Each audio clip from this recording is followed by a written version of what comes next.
আসসালামু আলাইকুম, সবাইকে ওয়েলকাম জানিয়ে আজকে আপনাদের সাথে শেয়ার করব খুবই টেস্টফুল একটি রেসিপি, পোড়া বেগুনের ভর্তা।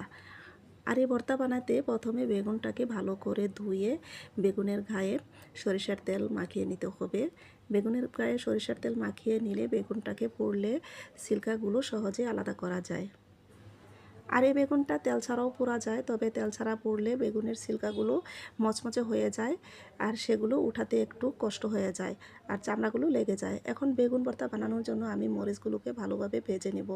তারপর বেগুনের ছিলকাগুলো সুন্দরভাবে পরিষ্কার করে নেব। পরিষ্কার করা হয়ে গেলে এখন আমি বেগুন ভর্তার জন্যে এখানে শুকনো মরিচ, লবণ, ধনিয়া পাতা, পেঁয়াজ সব কিছু একসাথে মাখিয়ে নেব। মাখিয়ে নেওয়ার পর এখন আমি বেগুন ভর্তাটা সুন্দরভাবে বানিয়ে নেব। আমার এই রেসিপিটি আপনাদের কাছে কেমন লেগেছে, যদি ভালো লেগে থাকে কমেন্ট করে জানাবেন। সবাইকে অনেক অনেক ধন্যবাদ। সবাই অনেক ভালো থাকবেন, সুস্থ থাকবেন। আল্লাহ হাফেজ।